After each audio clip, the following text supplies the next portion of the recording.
see that you think you know me, but I don't know who you are. Look at me. Everything's gonna be okay.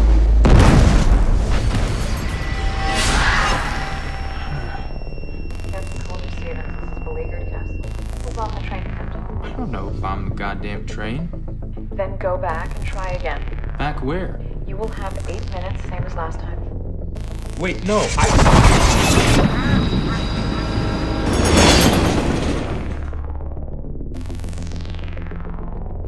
Following in the footsteps of Groundhog Day, source code indulges in a unique live-die-repeat formula. But here it takes a different angle, pushing us towards discussions of the many alternate realities in multiverse theory and the essence of computational consciousness. While its discussions of science is secluded to nearly dismissive mentions of What is the source code?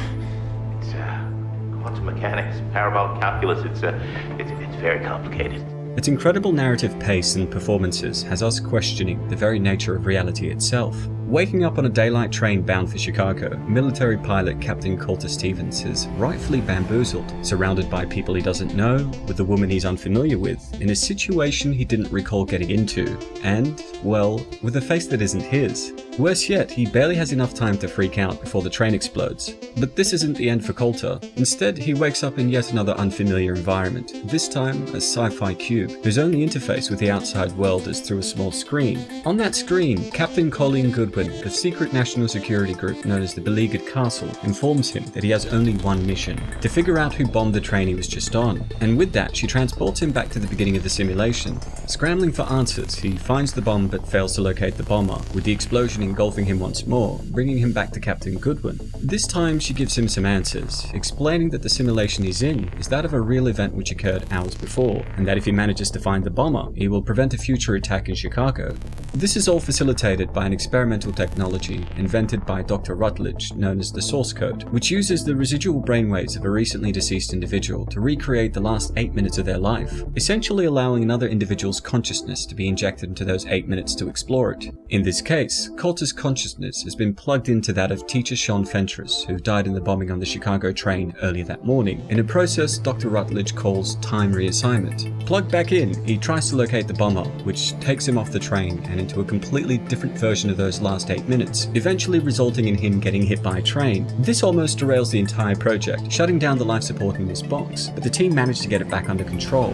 With time being of the essence, Rutledge says that they must push on with no brakes, but Colter has other plans. Spying the logo on Captain Goodwin's jacket, he uses his next simulation to figure out what's going on. Just as he gets on the phone with them, Christina, his only ally on the train, comes back with the information that Colter Stevens recently died in action. He confronts Goodwin and she comes clean, explaining that he did indeed die, and that what he's experiencing is in fact his imagination making sense of his mind being plugged into the source code. Colter is essentially just being kept alive to complete the mission of finding the bomber. Not only this, but we also realize that Goodwin isn't having a webcam call with Colter as we originally expected. She's merely talking to text on a screen. After a few more runs of the simulation, he locates a suspicious-looking individual, Derek Frost. Tailing Derek off the train, he confronts him and finds that he has a van filled with explosives. Colter reports his findings to Goodwin, and the mission is marked a success. But we're not done, and this is where it starts to get interesting. Congratulations, Captain. Job well done. While Rutledge offered Colter true death as his prize for successfully completing the mission, he wants to do something else, to save everyone on the train. Rutledge insists that this wouldn't make a difference in the real world and tries to go back on his word, but Goodwin decides to honor his request. Living out his fantasy, he catches Derek, brings the train together, has a heart-to-heart with his father, and even gets close with Christina. Well done. All the while reveling in the beauty of humanity's social potential, taking the phrase carpe diem to its fullest potential. But after the 8 minutes finish and Colter is unplugged, the simulation doesn't end. In fact, the world goes on, and this Colter goes on to live a fruitful life in this fully fledged alternate reality, essentially confirming Colter's suspicion that the source code wasn't just a simulation, but an exercise in traveling to alternate timelines. The film comes to a close with our Colter messaging this alternate version of Stevens, encouraging her to help the Colter that's plugged into the source code within this reality, undoubtedly starting a chain reaction that will affect countless realities. One of the reasons this is so controversial is because many people say, oh, this is just stupid philosophical nonsense, you know. If we can never, by definition, see parallel universes, then it must mean it's not science. Because parallel universes are not a theory. They're a prediction from certain theories, which we can in turn test in various other ways. While the narrative appears to play out similarly to Groundhog Day, with the protagonist stuck in a time loop, first confused, experimentally elated, then concerned, before finally breaking the loop by coming to a wholesome human revelation, its final moments take us from a complex narrative device to a discussion of experimental physics. When Coulter is unplugged in the final moments of the film, the version of him on the train doesn't cease to exist. Instead, it continues. This confirms that the source code was indeed transferring Coulter's consciousness into an alternative timeline, not just a simulation. This isn't just science fiction. There are many physicists who believe that we in fact live in a world of many parallel realities, known as the multiverse. A leading component of this theory is Max Tegmark, who advocates a fourth-level multiverse. This relates to what he calls the 4 levels of the multiverse, each which builds upon the last, increasing their complexity. A level 1 multiverse is an extension of our universe, with infinite universes existing utilizing the same physical laws and constants as the reality we're living in right now, with our interdimensional doppelgangers existing elsewhere in a recognizable 3-dimensional space. A level 2 multiverse allows these constants to change, meaning different realities may have distinct physical properties, while playing by the same overall rule set as our current reality abides. A 3rd level multiverse furthers this to allow quantum mechanics to play by different rules, mainly resulting in different realities having different dimensional properties, perhaps far beyond our own 3-dimensional space.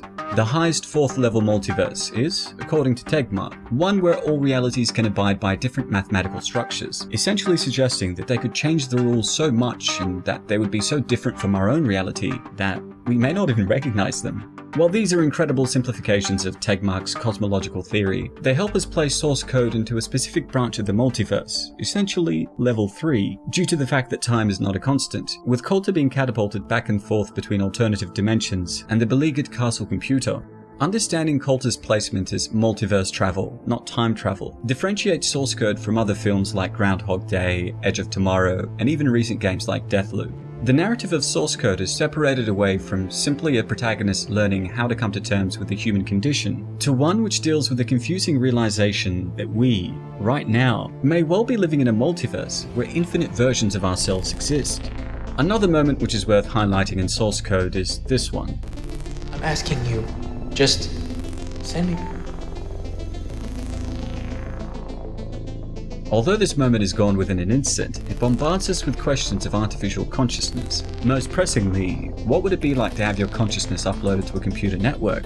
The film itself somewhat sidesteps this discussion, suggesting that the box Coulter finds himself in is created as an internal illusion to bring the digital realm into a physical format that he understands. Perhaps not too dissimilar to how we dream, albeit with this dream directly interfacing with reality itself. While this is plausible, I don't think that this is how many of us envision it would really be like if our minds were uploaded to a computer. Instead, a more common understanding of this event is found in the classic anime Ghost in the Shell, where the self-aware AI, the puppet master, has a consciousness which works on a completely different dimension, through the digital, while also being able to control physical bodies. This digital realm, a realm of code, ones and zeros, and lightning-fast data transfer, expands the possibilities for human consciousness. But beneath the speculation of what such a reality would look like, source code touches on something undeniably human, the inextricable link between body and mind. Although we see Coulter as text on a screen, knowing he's envisioning himself in a box, the truth of the matter is that his physical, albeit dead body, is being preserved in a box of its own, with this preservation being the only way that Coulter's consciousness can be activated.